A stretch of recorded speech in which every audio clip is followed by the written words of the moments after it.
Alright, what is up, Squids? We're back with another video, and today I'm going to be showing you guys how you guys can survive on a motorcycle.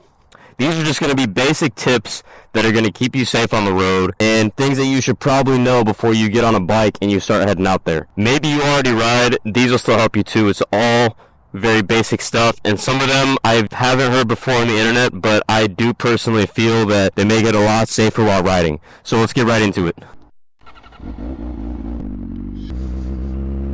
So let's get right into it with one that I know for sure is going to give me the most hate out of all of them. And I haven't heard this before on the internet, but this definitely does play a big factor into staying safe and keeping distance with other cars. It's going to be not riding too passively and kind of moving around. I don't want to say crazy, but kind of crazy. So let me explain what I mean to you guys. When you're riding and you're riding very passively alongside other cars, people get very comfortable. They think they can predict what you're going to do. So they'll pull up right next to you, right alongside your mirror.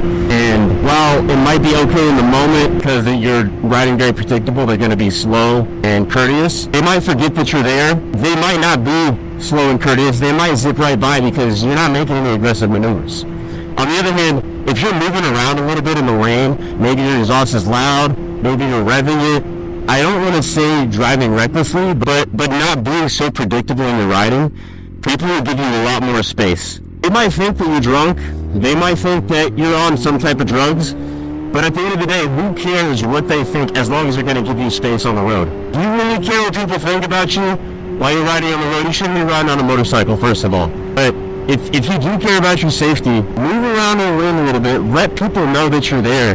Don't be so predictable so that they have to think. The more you can do to make people think about you being there, the less likely they are to run into you. What I've noticed personally is anytime I'm moving around in my lane, people in front and behind me will give me space because they might think that there's something wrong with you. They might think that I don't know how to control your bike. Whatever it is, you shouldn't care as long as they're giving you space. That's the biggest concern that you should have. Number two is going to be taking control, and this does tie back to the first one in the sense of not being passive when you ride. So if you're making a lane change, you want to make sure that you already know it's clear. You're not looking in your mirror and not sure if someone is there and signaling, hoping they're going to let you in. When you change lanes, you want to know for sure that that space is already open, and worst case scenario, the closest person you can see, even if they sped up, they still can't hit you. So you're taking the power out of other people's hands and putting it into yours. If you can make up for people's potential mistakes, you're going to be miles ahead of other riders that are putting their hands in drivers that might not be paying attention. They probably got a movie on, they got food cooking in the car, they're watching TikTok. People are doing all kind of stuff in their car. So it's better for you to have the control and try to think of the mistakes that other people are going to make.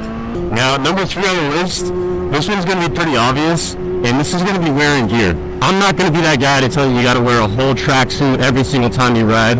What I will say is wear as much as possible, as often as possible. Obviously, helmet. I know there's some states where it's legal to ride without a helmet. That I for sure do not recommend. But the minimum, you want to have a helmet, you want to have gloves, and you want to have some kind of pants and something to basically cover all the skin on your body, just in case. Now, you can always go a step further.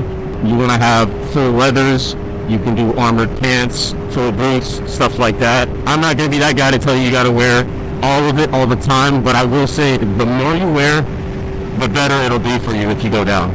Number 4 is going to be riding a little bit faster than traffic. This also ties in with number 2, where you're taking control, because instead of other people coming up and passing you, you're going to be coming up and passing other people, which gives you the control. It gives you the line of sight. You get to make the decision on where you're going to pass, where you're going to go. If you're going slower or the same speed as traffic, there's going to be people right alongside you and behind you that are going to come up and pass you. That's the last thing you want on a bike. You do not want other people in a car to be making the decisions for you. They might not see you. They might misjudge how much space you need. They might just make a mistake. Whatever it is, you don't want them to be coming up behind you. You want to be the one that is moving through traffic, not moving with traffic. So originally I was only going to have 5, but I had to stop for gas. and I saw the parking lot, and it made me think of another one. It is extremely important that I think a lot of people forget, and that's going to be coming to an empty parking lot, really understanding your motorcycle, doing a lot of low-speed turns, a lot of braking, and a lot of testing out the bike when the conditions are optimal and they're safe.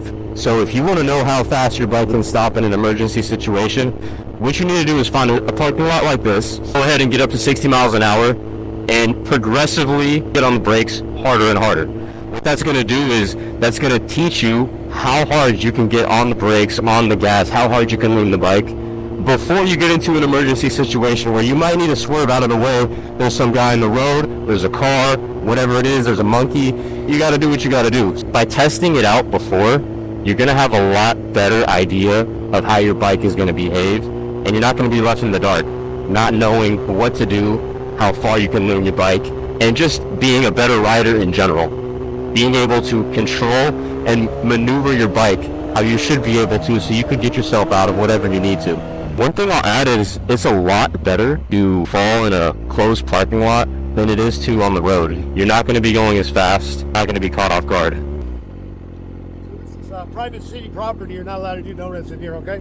Donuts? I'm not doing donuts. I'm not drifting. Right around in here. Okay. We have signs posted at the front. No worries, man. Okay, thank you. Yeah. Alright, and lastly on the list is going to be lane filtering and lane splitting. This is going to depend on your state. And personally, even if it wasn't legal in my state, I would still do it. Here in Southern California, it's legal. You can do it all you want. Lane splitting, lane filtering. It's all green light, so it doesn't really matter here. And the reason that it's a lot safer to lane split and lane filter, especially lane filter, is because you're not going to be sitting at a stoplight with possible people that are going to come up behind you and run into you. So the key difference between splitting and filtering is when the traffic is not moving like this. All these cars are stopped, I'm coming in and I'm filtering to the front. Now that's a lot different than lane splitting, where traffic is moving. For example, those cars that are going across the intersection, if I was cutting between those cars and going in between them, that's not lane splitting. That is still a lot safer than staying stationary because you're able to move faster in traffic, like we already discussed. So it is going to be safer, but there's a way to do it. You don't want to be going crazy. You don't want to be going more than 10 miles an hour over what traffic is already going. You want to be going just a little bit faster so that you're the one in control, but you don't want to be speeding through cars and cutting traffic like that. Hopefully you guys found some of this stuff entertaining and useful, and if you guys did, please drop a like and subscribe. If you guys want to check out another video, go ahead and click on this video right here. Catch you guys in the next one.